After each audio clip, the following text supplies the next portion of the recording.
Bueno, pues hoy vamos a ver las rutas de la seda. Es un camino que va desde China hasta Anatolia, en el Mediterráneo, Constantinopla. Recorre todo tipo de caminos, de geografías, de climas. Nunca hubo una sola ruta. Es un entramado, son muchísimos caminos. Y tampoco tuvo el nombre, no se le conocía como la ruta de la seda. Este entramado de caminos entre el este y el oeste eran muy cambiables, se cambiaban a cada rato por las guerras, por el clima, por la religión, por las invasiones, por las enfermedades. La ruta de la seda se construye sobre rutas milenarias, algunas desde el siglo XXV antes de Cristo. Pero esta ruta va a alcanzar su máximo apogeo entre el siglo segundo antes de Cristo y el siglo XVI después de Cristo. Es un largo camino. Empezamos en China, en la zona de Chang'an, y va a recorrer todo esto, va a rodear el sequísimo, el terrible, mortal desierto del Taklamakan, cruza el Pamir y va a tener varios caminos, pero el principal para llegar a Estambul y de Estambul tener todo el Mediterráneo a su paso. El nombre de Rutas de la Seda se lo va a dar un geólogo y que también era geógrafo alemán, Fernando von Richthofen. Este von Richthofen es el tío del Barón Rojo, el famoso que tuvo un aviador, un piloto aviador de la Primera Guerra Mundial.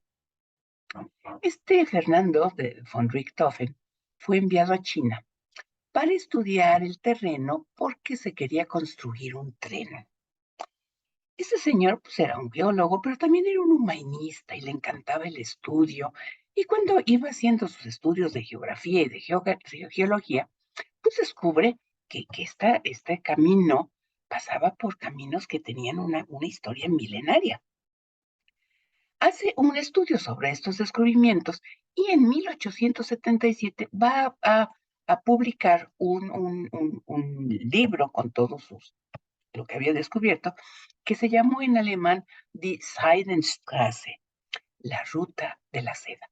Este es el primer momento que se le va a dar el nombre de ruta de la seda. Este es un recorrido que pasa por Oriente, por el norte de China, hasta la ciudad de Constantinopla. Son 6.500 kilómetros de camino. Recorre de Chang'an hasta Constantinopla. Aquí tenemos a Fernando Richter. Pues vamos a ver de dónde a dónde es este camino que es. Hoy vamos a ver pura geografía, puros mapas, vamos a ver, para poder entender después la historia de la ruta de la seda. El punto de partida de dónde empezaba es la ciudad de Chang'an. Chang'an era donde se junta el río Amarillo y ahora esta ciudad de Chang'an ha cambiado de nombre a la ciudad de Xi'an, ¿sí? Ahí donde están los guerreros de terracota. Bueno, pues empezaba aquí en Xi'an, cerca de la desembocadura del río Wei en el río Amarillo. Esta es la zona de la cultura y de la civilización china. Dice que el río Amarillo da una enorme, lo vamos a ver en otro mapa, da una enorme vuelta. Y entonces, y va arrastrando a lo largo de su cauce, va arrastrando una tierra amarilla, que es la que le va a dar el nombre. Esta tierra era un excelente fertilizante y crea una zona agrícola de lo más rico y de lo más próspero. Va a ser en torno a estos valles que surge la civilización china, con el agua, un agua y tierra muy fértil. El río Wei era un río muy difícil. Es decir, como va arrastrando esta arcilla amarilla se va depositando, hace grandes depósitos que de repente revientan causando unas inundaciones terribles que arrasaban con todo, acababan con todo. Bueno, pues miren, aquí está el emperador chino, el que va a formar, el que va a iniciar pues el imperio chino. Se llama Qin Shi Huang. Él va a gobernar del 220 al 210 a.C. y funda la dinastía Qin, que es la primera dinastía con la primera ciudad imperial, a la que le llama Chang'an, nombre que después ya se le va a cambiar a Chang'an. Qin Shi Huang fue enterrado en un gran museo. Ese gran mausoleo que tenemos en Xi'an es la tumba de este señor, y con los famosos guerreros de terracota. Estaba muy cercano a la ciudad, su tumba está muy cerca a la ciudad de Xi'an, que es Chang'an, pero cambia de nombre, pero su cámara funeraria aún tiene que ser abierta, todavía no se abre. Y la ruta de la seda nace durante la dinastía Han de este señor. Bueno, pues este es el primer emperador del gran imperio chino, Qin Shi Huang.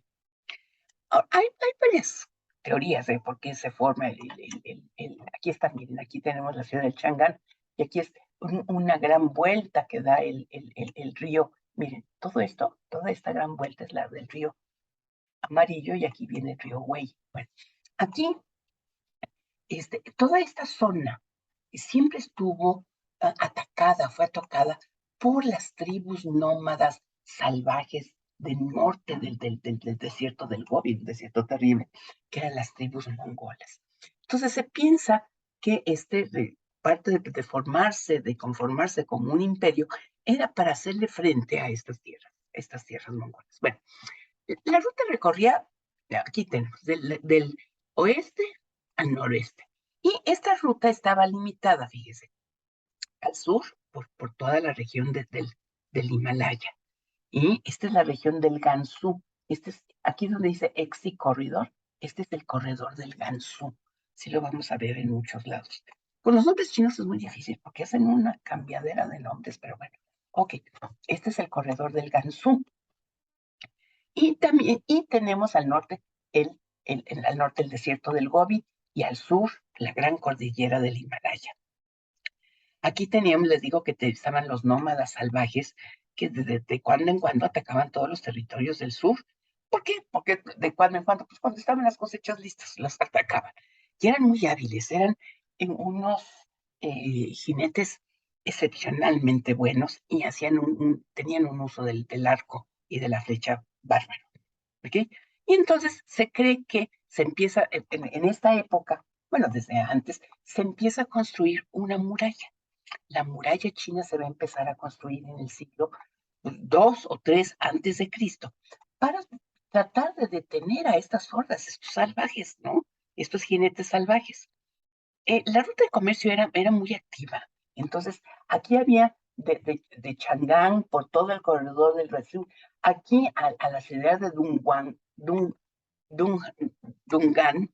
Este es le llamaban la puerta del jade, porque por aquí entraba todo el jade, que adoraban, los chinos adoraban el jade, entonces por aquí entraban. Entonces ellos querían proteger todo este corredor hacia Chang'an, porque era una ruta de comercio, y por eso empiezan a construir su muralla china aquí en esta parte, aquí está Chang'an, y este es el corredor del Gansu. Vamos a ver muy más adelante todos estos lugares, no se preocupen, vamos a aprender de esto.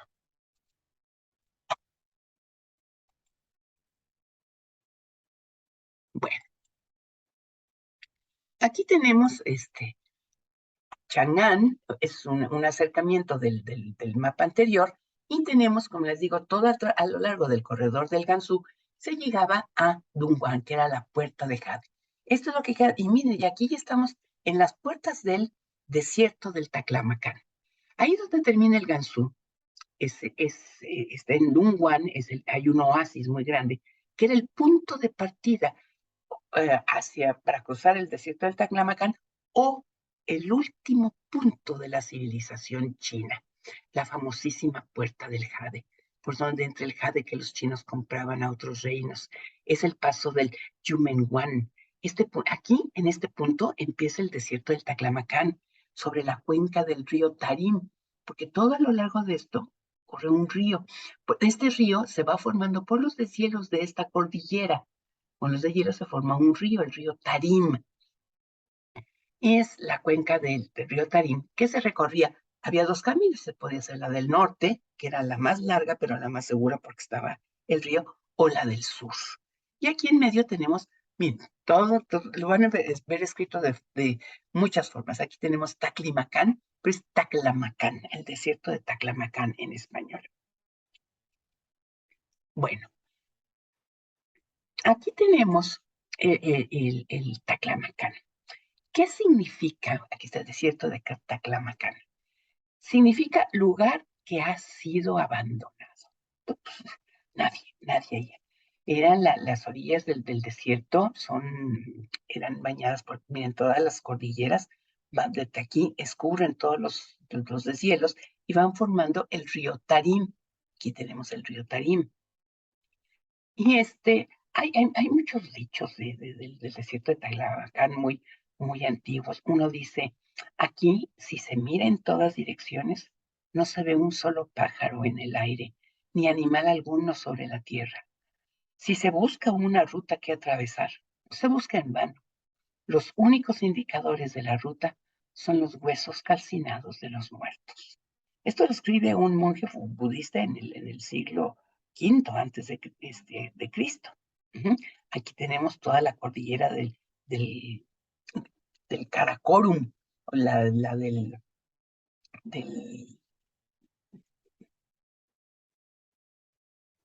la del Taclamacán. Marco Polo hace también otra descripción de este. Después vamos a ver a Marco Polo, porque hay cosas que no dice y que es muy raro que no diga, ¿no? Pero Marco Polo nos dice que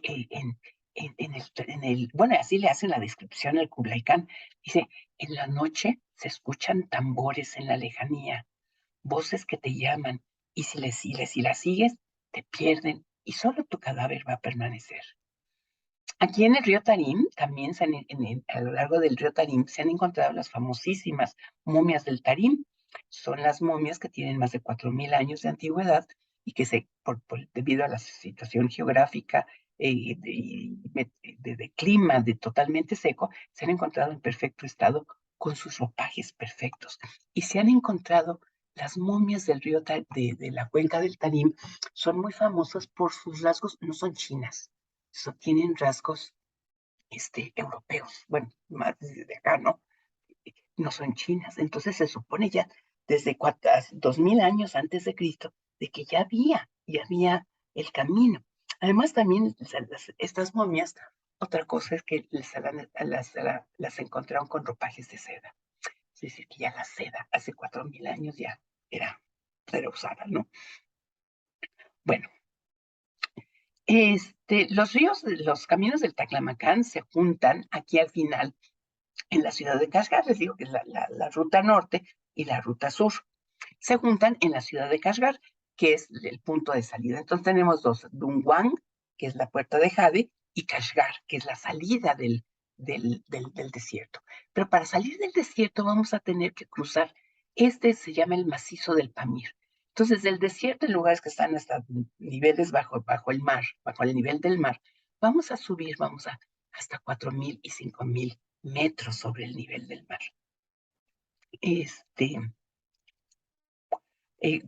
Una vez cruzando Kashgar, vamos a llegar a donde se juntan los ríos de la Mudaria, y vamos a llegar a Samarcanda.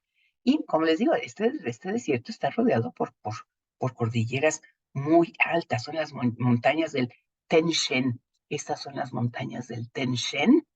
Y aquí abajo, y la vida desde aquí nada más se da pues, bajo de las. Para cruzar aquí en Kashgar, como les digo, vamos a ir del desierto, vamos a tener que cruzar y vamos a tener que subir alturas bárbaras. Bueno, tenemos picos de 7.000 metros de altura. Entonces, pues pasarlo por 4.000 o 5.000 metros, pues no estaba tan malo. Aquí se encuentran las nevadas cumbres del macizo del Pamir. Aquí en el macizo del Pamir se encuentran los glaciares más grandes del mundo, con las reservas más grandes de agua de toda la Tierra. Aquí se juntan el Tenshen, la cordillera del Tenshen, ¿no? y las del Karakorum. Las del Karakorum que vienen desde la zona mongola donde estaba la ciudad de Karakorum. Y miren, después del desierto, pues hay que cruzar todos estos caminos, subir 4,000, 5,000 metros y después volver a bajar. Y cuando bajamos, nos vamos a encontrar en un valle de lo más fértil, que es el Valle de la Fergana. Aquí tenemos la Fergana. Todo esto es el Pamir. Entonces tenemos, aquí es desierto, aquí tenemos que subir a 4,000 metros y podemos cruzar por un lado hacia la Fergana y a la Transoxiana, ahorita vamos a ver, y están unos valles grandísimos, aquí era todo verde, hay agua, es un vergel, y es un lugar de muchísimos caballos. Los chinos estuvieron encantados con los caballos. Bueno, pues aquí en esta zona aquí que tenemos del norte, tenemos toda la zona donde están los partos, los turcos y los mongoles. Son las tribus nómadas que son salvajes. Bueno, eh, el curso de este río de aquí tenemos el río Amudaria o el Oxus, y también vamos a tener el río de Yaxares. Es un lugar muy importante. De aquí quedaron los chinos, como les digo, fascinados con los caballos. Son los famosos caballos del cielo que le llaman. Esta zona es muy importante porque marca la de la Fergana, la frontera entre las tierras civilizadas de Persia y eh, toda la zona salvaje. Esta zona siempre ha sido atravesada en una dirección este-oeste. No se puede ir del sur al norte porque tenemos la frontera de los Himalayas. La frontera de los Himalayas, pues nadie la cruza. Cuando Alejandro Magno, que fue el líder del imperio de los persas, llega a este punto, en el año 300 antes de Cristo, que son las grandes conquistas de Alejandro Magno, que llega en el momento que llega aquí al Pamir, ya no se atreve a cruzar, y es cuando va a preferir ir hacia el río Indo, hacia la India, y ya no, y por eso vamos a ver que hay cantidad, son más de 30. Alejandro, ciudad que conquistaba le ponía Alejandría, todavía. Aquí en esta zona tenemos 3 puntos muy, muy importantes que lo vamos a ver a lo largo. La transoxiana. ¿Por qué se llama transoxiana? Es cruzar el río Oxus. Oxiana viene del río Oxus. Y aquí la capital de esta zona de la transoxiana es Samarcanda, que es esta legendaria, con una historia sensacional, era la capital del imperio de Tamerlán, que lo vamos a ver. Ahora se llama, este río Oxus se llama, el nombre moderno es Amudaria. Tenemos también el desierto del Karakorum, que está para acá al norte, en el Turkmenistán, que es un lugar que está bajo el nivel del mar. Fíjense que aquí en esta zona no, del desierto del Karakorum está un lugar, no, está el desierto del Karakorum aquí en esta parte del sur.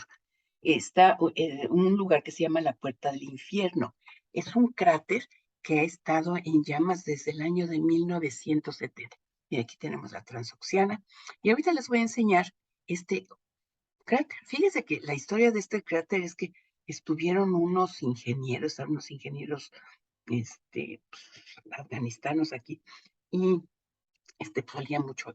Hay un hundimiento de tierra y empieza a oler mucho a gas. Y sea, pues fácil, como es una fuga porque es una zona de mucho gas, es de zona de petróleo, etcétera. Vamos a quemar el gas y ya se apaga y eso. Pues resulta que lo prendieron en 1970, y lleva 50 años, casi 50 años ardiendo y nadie lo puede apagar. Hay ya estudios muy, muy serios que quieren van a hacer una maniobras muy, muy sofisticadas para lograr apagar este fuego. Bueno, pues vamos a seguir con los mapas porque vamos a ver las ciudades que seguimos en este transcurso. Ya salimos de Changán, cruzamos el Taclamacán, dejamos Kashgar. Todo esto es el macizo del Pamir. Si nos vamos hacia el norte, tenemos los valles muy verdes, donde nacen, donde son originarios los caballos. Tenemos su capital, Samarcanda, y de aquí tenemos el río Oxus y el río Yaxares. El río Yaxares marcaba, aquí es la transoxiana. La transoxiana es entre el Oxus y el Yaxares. Al norte del Yaxares todo era salvaje. Todo era salvaje. Aquí tenemos el río Talas. Este río Talas lo vamos a ver más tarde porque es importante. Bueno, todo esto está a la altura del Pamir, a la misma altura. Y vamos a encontrar, les digo, la transoxiana con la capital Samarcanda. Y después al sur de Samarcanda vamos a tener, al sur de Samarcanda, el desierto, el desierto este que les digo, el del Karakorum, en donde está la puerta del infierno, ¿ok? Es también un desierto terrible. Bueno, miren, aquí tenemos todas las ciudades importantes. Tenemos Kashgar, tenemos el Valle de la Ferganá, tenemos el río Yaxares, y en la Transoxiana se acuerdan que están entre el Yaxares y entre el Oxus, Samarcanda, que era la capital de la Ferganá. Bueno, seguimos con nuestro mismo mapa. Después de todas estas ciudades que ya vimos, la Ferganá, Samarcanda, el río Oxus, nos vamos a encontrar con esta ciudad de Merv. Aquí está en inglés, le escriben Mar, pero en español es Merv, es M-E-R-W. Este es prácticamente el único sitio. Miren, aquí está todo lo que les digo, el desierto, este terrible. Bueno, ese al río Merv se construye a las orillas del río Murgab. Aquí estuvo la capital del Jorazán hace 2500 años. Fue una civilización muy importante y fue una gran urbe. Se dice que Merv era una ciudad de cientos de miles de habitantes. Pero en 1221 los mongoles van a llegar a Merv, y ciudad que no se rendía la primera, ciudad que los mongoles arrasaban e incendiaban. La destruyen y la incendian. Otra ciudad también muy importante de los corazanes es Mashhad. No, es que aquí no tengo Mashhad. No tengo Mashhad. De Merv está Mashhad, que son de las ciudades importantes de esta ciudad. Aquí cerca de Merv estaba la ciudad de Mashhad. Estaba una ciudad donde dice que había un palacio de recreo del gobernador. Este gobernador estaba nombrado por los califas ya en la época del Islam, de los califas musulmanes. Y hoy es una ciudad sagrada de Irán. Esta ciudad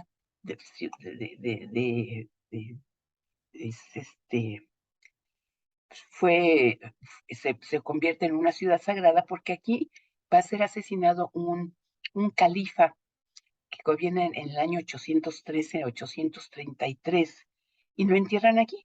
Y entonces Mashhad al-Rida, esto es Mashhad al-Rida, ¿dónde está Mashhad?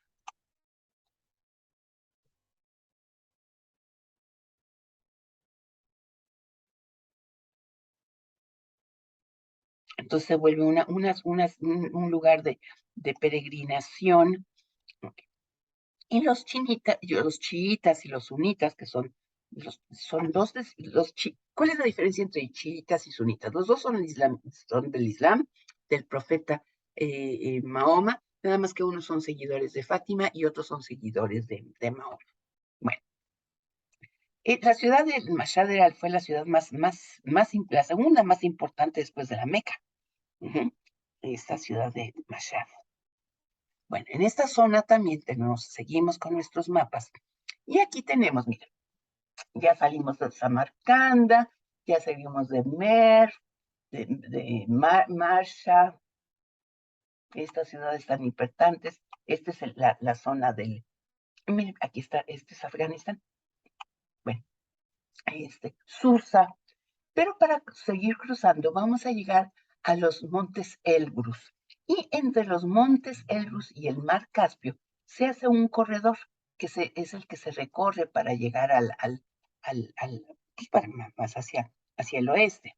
Bueno, estas son las mesetas iranias que les digo que van por la orilla del mar Caspio, a orillas de los montes Elbrus. Aquí se encuentra, fíjense que en estos montes Elbrus se encuentra una muy famosa, es la, la fortaleza del Malamut, que también es destruida por los mongoles en 1256. Aquí esta fortaleza del Alamut, que estaba en el punta de las montañas nevadas, había jardines ocultos que dicen que era como una ciudad, como un Shangri-La, era un paraíso. Cuando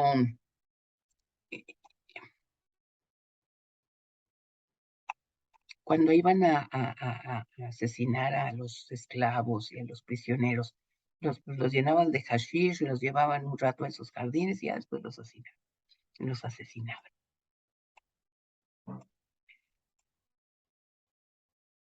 Y estas, bueno, son leyendas que no sabemos. Entonces ya vamos por acá, ya vamos por apenas vamos a llegar a Irán, ¿no? Todavía no llegamos, aquí está Afganistán. Bueno, seguimos con nuestro camino. Ahora vamos a ir a la Ecbatana, que es el paso de los sagros. Aquí tenemos los montes Elbrus y aquí vamos a tener una cordillera que es el monte de los sagros. Cuando se cruzan los montes sagros se va a llegar a la ciudad de Ecbatana. Heródoto nos habla de Ecbatana como la capital del imperio Medo, que fue una ciudad importantísima en el siglo VIII antes de Cristo. Y además de todo eso de que era la capital del Imperio Medo, pues era el paso entre el comercio entre Persia y todo lo que es Mesopotamia. Y fue una ciudad alucinante. Se dicen que las paredes de los palacios de Ecbatana estaban recubiertos de oro y plata. Ya les digo, pues ya estábamos muy cerca de lo que es Mesopotamia. Bueno, otro mapa. Ahora ya vamos a llegar a lo que es Mesopotamia y vamos a llegar al valle del Tigris y del Éufrates. Pues ya venimos de todo esto, ya cruzamos el Oxus, de Bukhara, Samarcanda, Ecbatana, ya pasamos por y vamos a llegar ahora a Bagdad. En la ciudad de Bagdad fue la capital del califato abasí en el siglo IX. Esta ciudad de Bagdad está nada más a 80 kilómetros de lo que fue Mesopotamia. Aquí en Bagdad estuvo la biblioteca más grande del mundo después de la de Alejandría. Hasta que Kublai Khan, el nieto de Genghis Khan, la incendia en 1258. Aquí muere el califa Abbasí bajo los cascos de los caballos mongoles. Como decían que Kublai Khan no se quería ensuciar las manos de sangre porque pues él había quedado muy traumado cuando tuvo que matar a su hermano. Fíjese, pobrecito, tuvo que matar a su hermano. Entonces lo que hacía con las personas es los envolvía en una alfombra y hacía que todos los caballos pasaran encima de ellas y así morían. Entonces mata a este califa, que era no crean que el califato abasí fue de los más importantes del mundo en el siglo XIII, ¿no? Entonces fue muy grande. Bueno, después ahora vamos a llegar ya a los límites, ya estamos entre los límites de Mesopotamia y Siria, y aquí ya van a venir ciudades que se nos van a hacer más conocidas, o al menos que son más conocidas para nosotros. En el límite entre Mesopotamia y Siria está la ciudad de Palmira. La ciudad de Palmira fue muy importante. Oye, aquí está, por aquí pasa la frontera, la frontera entre Siria y Mesopotamia. En Palmira se dividían los caminos. El camino que iba al norte, Alepo,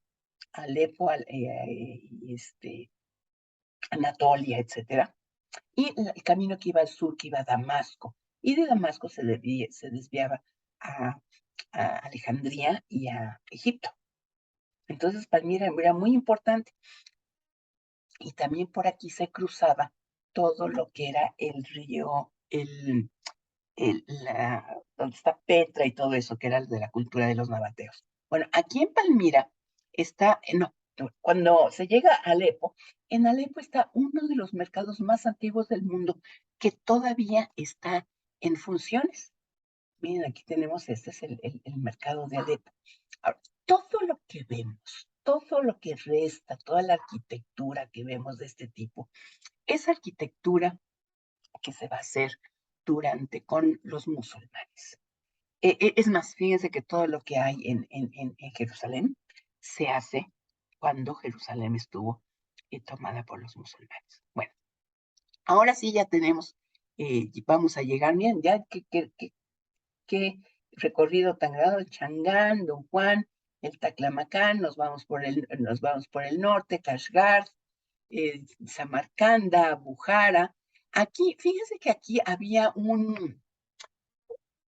otra ruta, porque era la ruta que iba, que llegaba por el Vístula, por el Volga, por Rusia, y se metía hasta por lo que ahora es Polonia, y llegaba hasta los vikingos, hasta esa zona de los vikingos. Por esta zona del norte se traficaba sobre todo esclavos. Entonces no terminaba aquí.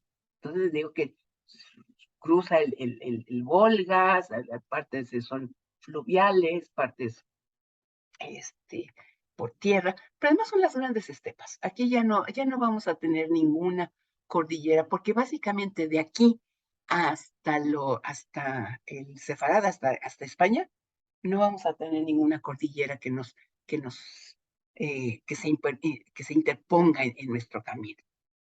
Entonces, por acá ya llegamos a Merv, Batrek, Batana, llegamos a Bagdad, el mercado de Alepo, Damasco, y esto era todo lo que es la ruta de la seda. Pero todavía aquí de Antioquía nos tenemos que ir hacia Constantinopla.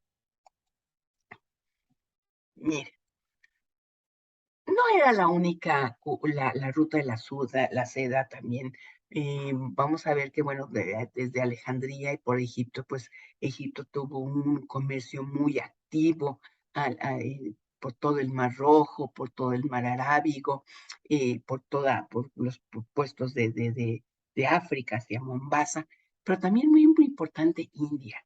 A India, porque ahí tenían las especies, el azúcar, y miren hasta dónde iba toda esta ruta marítima. Y esto ya sucede en el siglo II después de Cristo, ya es muy activo este comercio, tanto terrestre como marítimo. Aquí tenemos Antioquía, de Antioquía a Constantinopla, de Constantinopla a Atenas y de Atenas a Roma. ¿Por qué va a ser? Ahorita vamos a ver por Roma qué importante va a ser en este intercambio de, de la ruta de la seda. La ruta de la seda no fue la única. Existió también la ruta de la mirra, del incienso, que era el sur de Arabia, en el reino de los nabateos, la ruta de las pieles de castor, de nutria, de astracán, de marta, que era a través del río Volga y del mar Caspio, la ruta del ámbar en el norte de Europa, por el Vístula, los Cárpatos, la ruta por Constantinopla, la ruta de los esclavos, la ruta de los caballos, tan ansiados en China, la ruta de los credos religiosos, de los conceptos budistas, del zoroastrismo, con su diosa Ahura Mazda, del judaísmo, del cristianismo, del islam, pero también fue la ruta de la muerte, porque de por allá llegó a Europa la peste negra. Pues aquí tenemos como vamos a hacer un resumencito para no perdernos de todas las ciudades que hemos visto hoy. Empezamos el número 1 con Shan o Chang'an. El número es Shan o Chang'an, es la misma. El número 2 es el corredor del Gansu. Aquí tenemos Dunhuang, que es la puerta de Jade, donde empieza el desierto del Taclamacán. Todo el número 4, el desierto de Taclamacán, con sus dos rutas, la del norte y la del sur. La del norte a lo largo de la cuenca del río Tarim, y el ejército, en esta ruta de China hacia Europa, termina en la ciudad de Kashgar. De Kashgar tenemos que cruzar el macizo de Pamir, o sea, subir y subir hasta 4.000 y 5.000 metros de altura para llegar al valle de la Ferganá, el valle de la Ferganá, donde son los caballos, estos caballos que van a ser tan buscado tanto por mongoles y por todo eso como por chinos. Después de la Valle de la bueno, la capital del Valle de Ferganá, Samarcanda, Samarcanda y la ciudad que era casi vecina, Bujará. Después tenemos la ciudad de Merv, Nervi, Mashhad y Nizapur, que son las ciudades de los muros de plata y de oro. Vamos a estos montecitos aquí que se ven aquí, esta cordillera, son los montes Elbrus, al sur del mar Caspio. Vamos a llegar a Ecbatana en el número 11, donde están aquí están los Sagros, los montes que cruzan todo Irán. Por eso Irán es tan frío, porque tiene, por ejemplo, Teherán es muy alto y es una ciudad muy fría, porque tiene los montes Sagros. Después vamos a llegar a Bagdad, aquí en el 12, ya en el Tigris y en el Éufrates. Llegamos a Palmira, donde se divide el camino al norte y al sur, y de Palmira a Alejandría, el que va en 14, y de Palmira, Estambul, Atenas, Roma. Ok, pues eso es lo que vamos. Ya llevamos, esta es toda la geografía en donde se va a dar la historia del mundo. La historia del mundo. Vamos a ver, ¿qué era lo que se vendía? ¿Cuál era lo más importante de la ruta de la seda? Que sabemos que era lo más importante. Pues tenemos, pues, la, la seda. ¿Cómo nace la seda? Pues ya de la seda, pues ya les dije que de 4.000 años antes de Cristo ya tenemos, del año 2000 antes de Cristo tenemos que existía la seda. La historia de la seda es muy sencilla. Bueno, es linda. En el año 2640 antes de Cristo, hace 4.000 años, la emperatriz Xi Lingxi estaba tomando su taza de té en sus jardines cuando de repente le cae dentro de la taza un capullo. Ahorita vamos a ver cómo son los capullos. Le cae y al sacarlo de su taza va a sacar un finísimo, delgadísimo hilo de seda brillante, y así descubre el secreto de la seda. Esto es en la época neolítica, o sea, estamos hablando de los años 4.000 años antes de Cristo, hace 4.000 años antes de Cristo. Pero esta industria de la seda estuvo monopolizada por los chinos. Nadie supo y sabía de la historia de la seda por más de 3.000 años, porque además se había promulgado un decreto imperial que prohibía la divulgación de cómo se castigaba la muerte, y a quien la llegaba a divulgar cómo se hacía la seda, pues que la castigaba con pena de muerte. Nadie sabía de dónde venía la seda, ¿no? Se pensaba que se daba en árboles, etc. Primero van a ser los griegos los que se roban el secreto de la seda, y después los romanos van a hablar de los seres. Seres, porque por seda, los serosos. Se refieren, los romanos les hablaba a los seres, no por ser, porque eran un ser, no, porque seres de seda, los sedosos, a partir del siglo IV antes de Cristo. Y no se sabía nada. Alejandro Magno no tenía idea de que existiera. En Europa no tenían idea de que existiera China. Bueno, seguimos con la historia de la seda. Les digo que Ceres es el nombre que les dan los romanos y los griegos a los chinos, que quiere decir, Ceres significa la tierra de donde viene la seda. Entonces, se cree que el primer contacto entre China y Occidente ocurrió alrededor del año 200 antes de Cristo. Algunos historiadores dicen que el primer contacto de los romanos con la seda fue con las legiones del gobernador de Siria, el general Licinio Craso, en una guerra, en la guerra de Carrae, cerca del Éufrates, están Medos contra todos esos, los legionarios romanos quedaron sorprendidísimos y asombradísimos por el brillo del estandarte, de los estandartes del ejército parto, que después van a ser los persas, que se dan a la fuga. Entonces dice, ¿cómo es eso? Eso que brilla tanto. Entonces tenemos que aquí son los capullos, se alimenta en estas como tablitas, bueno, que son enormes, se llena de hojas de morera, que tiene que ser de morera blanca, no de cualquier morera. Este, el gusano empieza a comer de esa morera y va sacando como una salivita y de esa saliva se va formando este, este capullo. El capullo de la seda. Una vez sacado el capullo, pues el gusanito está dentro y hay que matarlo antes de que se vuelva crisálida, ¿no? Una mariposa. Había muchas clases de seda. La seda tiene cualidades muy únicas. La seda única es muy ligera, es muy brillante, es suave, suave como la seda, es muy resistente y puede durar generaciones. Les digo que las, las momias del Pamir, pues todavía tienen sus vestidos de seda, no se arruga. Era muy fácil de teñir por esos colores tan hermosos, ¿no? Y daba estatus. En un principio el uso de la seda estaba limitado nada más al emperador y la nobleza. ¿No?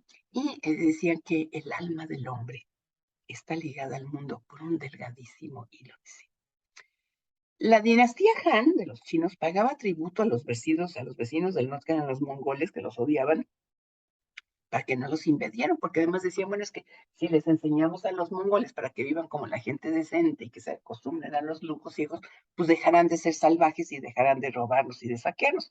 Pero bueno, pronto el secreto de la seda va a ser descubierto por los persas, por los hindús, y va a llegar al Mediterráneo. ¿Y cómo llegará al Mediterráneo? La llegada de la seda en Roma va a ser maravillosa. Cuando se conquista Egipto en el año 30 antes de Cristo, se va a iniciar un comercio muy importante entre los romanos y Asia. Los romanos pues eran un pueblo rico y conocieron la seda, esta seda que venía de Extremo Oriente, y es una euforia, un deseo tan grande de comprar, que fíjense que llega a tal grado que va a desbalancear la, bueno, así que va a afectar la balanza de pagos romanas y hasta el Senado romano va a tratar de prohibir el uso de la seda, porque era carísima pagar la seda. Y la importación de seda de la China va a provocar muy importantes flujos de oro que va a salir dinero de Roma. Y entonces todas las mujeres, hombres querían vivir esas túnicas de seda. Mucha gente decía, es que es un signo de inmoralidad. Ahorita les voy a decir por qué. La seda era muy delgadita y se pegaba totalmente al cuerpo. O sea, no quedaba nada a la imaginación, se pegaba totalmente. Había un dicho que dice, puedo ver vestimentas de seda, sí, tejidos que no cubren el cuerpo, ni siquiera la decencia de un hombre pueden llamarse. Miserables borras de sirvienta fabricadas de que la evidencia del adulterio se transparenta a través de este fino vestido y hace que su marido no conozca mejor que un extraño el cuerpo de su esposa. Eso es porque se pegaba totalmente. Esto va a afectar tanto la vida de Roma que en Roma se va a empezar a hacer, es la época en que se empieza a hacer la técnica de los paños mojados en la escultura. O sea que parece que está mojado, pero no es que esté mojado, es que era la seda tan finisísima, y miren cómo se ve esto, estos dobleces, pues quiere decir que era de seda. Y todo el mundo vestía de seda. Bueno, pues ya tenemos la fascinación seda. Bueno, seguimos con el papel. Ya vimos lo de la seda. Y otro de los descubrimientos, de los inventos muy importantes de los chinos, pues es el papel. El papel se usa desde el siglo III a.C. Y se fabrica con todo tipo de mezclas. Se hace con corteza de morera, con seda, con bambú, con lino. Y va a ser un proceso que se va a ir perfeccionando con el tiempo hasta que logra que el papel hecho con seda se convierta en un papel de superlujo. Es un papel que se usa para pintar, para la famosa caligrafía, para los escritos. Se han hallado pedazos de papel en una tumba de una marquesa muerta en el año 168 en Hunan y con pruebas de escritura sobre papel de seda. El material era muy caro, bueno, había papeles de todo tipo. Había había papeles que se podían pintar de cualquier color y, y bueno, pues era mucho más práctico usar papel que bambú. Entonces, se han descubierto que tratados escritos en antiquísimos del siglo 100 antes de Cristo, etcétera, sobre meteorología, medicina, etcétera, mapa sobre papel de seda. Las hojas de papel se hacían en todos tamaños, en muchos colores, con muchos materiales. Y variaban pues del material según la región, ¿no? Se hacía papel especial con una textura, con un dibujo, con colorido, especial para la caligrafía. Y estos tipos de papel se fabricaban con arroz, hasta con arroz se fabricaba el papel de arroz, con paja de trigo, con corteza de sándalo, con tallos de hibiscus, incluso con algas. Los chinos son también los inventores del papel higiénico. Llegó a ser tan barato que lo usaban, pues ya saben para qué. Y entonces, pues teníamos, aquí está todo el proceso de cómo se hacía de la fabricación del café. Se molía el papel, se trituraba, se ponía sobre bastidores, después de los bastidores se lavaba y se pintaba, y bueno, pues era toda, mira, primero se molían todas las hojas y se secaban sobre los bastidores. Ya esos bastidores o pantallas de madera se usaba para mucho, se usaba para libros, para papel de escribir, para mapas, como dinero también son los inventores del papel moneda. Ujú. Para embalajes, o sea, para envolver cosas, como sombreros, como pantallas de las lámparas. Era un producto muy valioso y por eso se utilizaba para pagar impuestos. Bueno, vamos a ver y vamos ya para terminar nuestra primera plática. ¿Qué era lo que se comerciaba? ¿De dónde a dónde iban las estas? Pues vemos que del de oeste al oriente iban caballos, sillas de montar, todos los arreos necesarios, vid y uvas, perros y animales exóticos, las pieles de animales, miel, frutas, cristalería. El cristal, fíjense que va a ser tan importante el cristal que ya los romanos, la fabricación del cristal la manejaban perfecto los romanos, que los chinos quedan fascinados con el cristal y empiezan a hacer experimentos porque querían fabricar ellos, y los chinos son muy, muy tenaces. Y entonces, entre todas sus formas para fabricar el cristal, descubren la porcelana y descubren la característica del cristal que era transparente. Entonces, esa porcelana que es casi transparente, translúcida, que deja pasar la luz, esa la inventan los chinos. Bueno, mantas y alfombras, pues las mantas, alfombras, la lana, de la lana persa, oro, plata, camellos, esclavos, armas y armaduras. ¿Y qué es lo que dio China al mundo? La seda. El té. El té es dos formas. Fíjense que el té, según el norte o en el sur, tenía dos nombres. En el norte se llamaba chai y en el sur se llamaba thai. Entonces al thai los ingleses le dicen tea y el chai Cuando ustedes piden, me da un té chai, es decir, me da un té, pues chai es té, ¿ok? Bueno, las especies, el bronce, medicinas, perfumes, marfil, el arroz, el papel y la pólvora.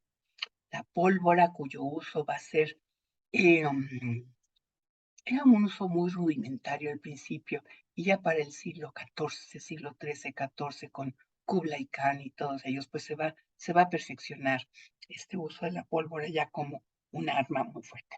Y entonces hoy terminamos de ver esta parte de la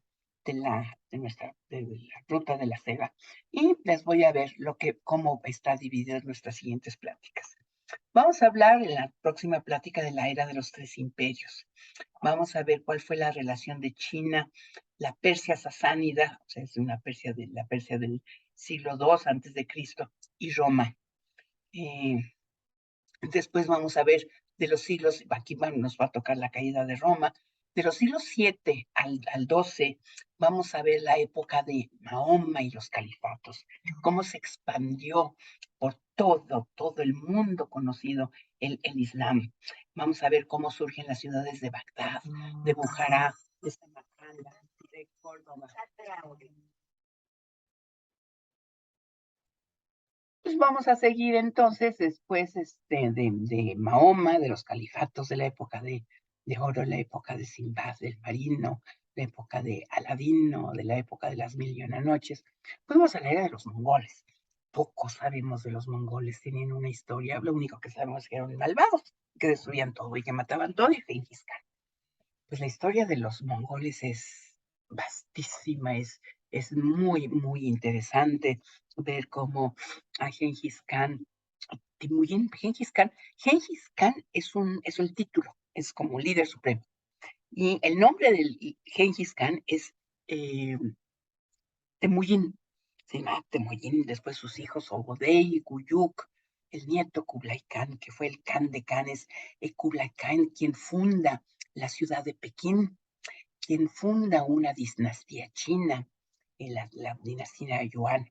Bueno, después de la época de los mongoles, vamos a ver la época de Tamerlán, del imperio Timúrida, de lo que es la formación del imperio turco otomano, de la caída de Constantinopla, y de cómo se cierra el paso al comercio de la ruta de la seda, que va a dar origen a que todos los europeos buscan otro camino para llegar a a China, y en ese camino se van a topar con un nuevo continente totalmente desconocido.